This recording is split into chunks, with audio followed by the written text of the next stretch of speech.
And now I introduce finally our student speakers once again. Our student speaker to close the case for the proposition, Mark Gilmore. Thank you. Good evening. It is a pleasure to be in the presence of such esteemed speakers tonight. This debate obviously is all about choice. It's about agency. It's a shame that the people of Northern Ireland did not get that choice. As was already pointed out, 5% of the electorate believe that abortion should not be available up to 24 weeks as it currently is under this law. However, tonight I'll be speaking about something a bit different. I'll be speaking about the personhood of the unborn child, because that is an argument that we have yet to see any interaction from the opposition on tonight. So I'll be speaking about the fact that personhood is not developmental. You do not become more of a person as you grow older. Personhood is not conditional. It is not impaired by disability. It does not matter your influence or level of dependence, and personhood cannot be taken away. It does not waver how you are valued by the people around you. So the proposition can indeed understand greatly the incredibly difficult position that many women find themselves in. It is what makes this debate so contentious. It is what makes it so difficult to talk about. However, what we've seen from the opposition tonight is we've seen this libertarian argument. This argument of you can hold your beliefs, right, but it is completely immoral to force those beliefs on others. However, I don't find this argument to hold ground. I am a libertarian Christian.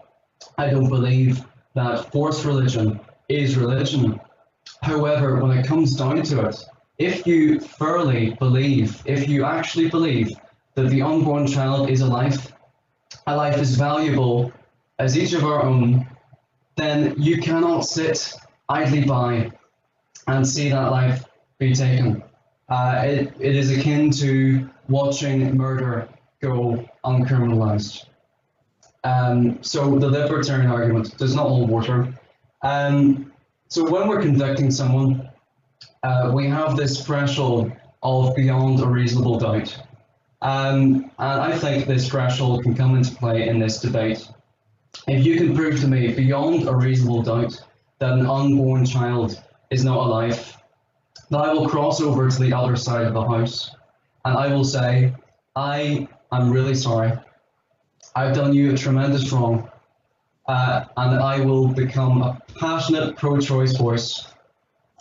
However, if you can't do that, then you have to seriously examine your conscience of whether an unborn child is in fact alive. If there's even a 10% chance that can completely revolutionize how we think about abortion.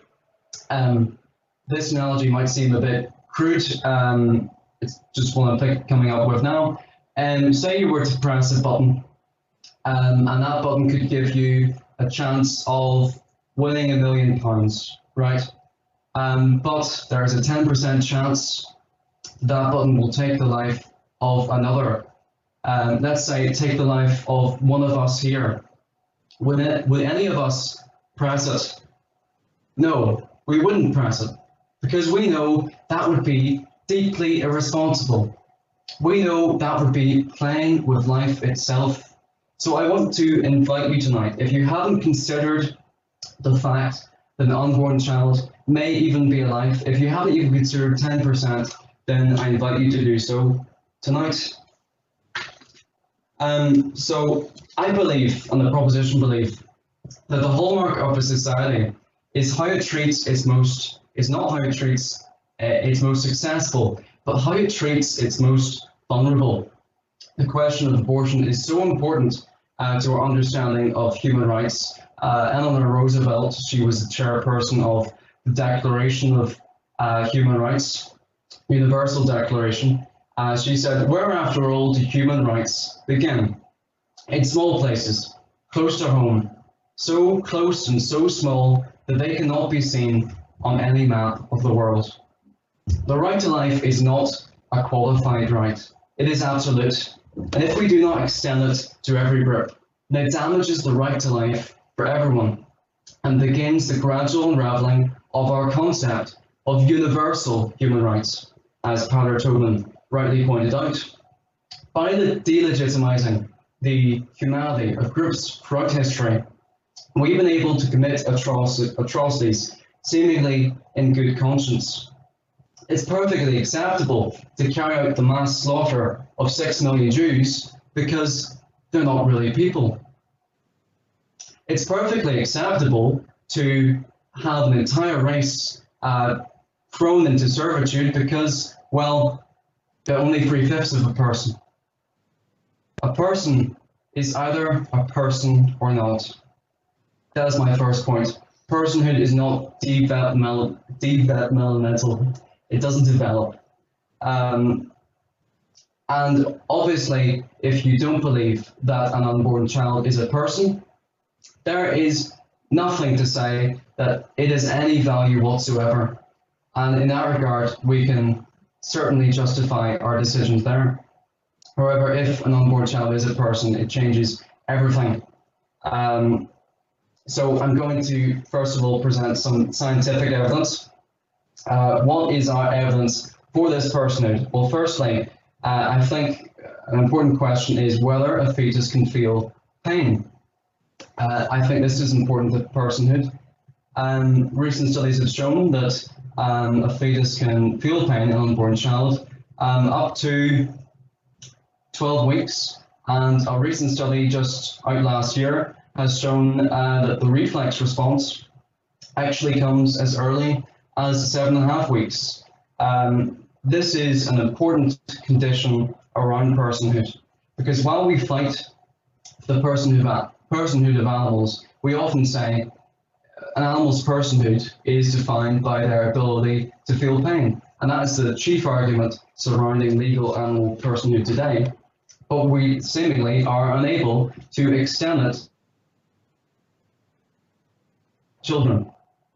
Secondly, I had a bit of a metaphysical, philosophical point. So we're faced with a bit of a moral problem if we define personhood to be much more than the ability to reason, to speak, or develop a defined sense of self. If we define it as this, then infants cannot be persons. In fact, much of any semblance to personhood, if you define it as this, you don't have until you're a toddler. So if you were to be in any way consistent, you would have to justify infanticide with this definition of personhood. The only thing that separates an unborn child from ourselves is time. We do not become more of a person as we grow older. It is time that many use to justify this stripping of personhood from the unborn child. So we have to acknowledge that an unborn child is alive. For how far can we stretch this suspension of personhood? If somebody goes into a coma, does that strip them of their personhood because they are unable to reason or be conscious? If you sleep at night, does that strip you of your personhood because you are unable to reason or be conscious?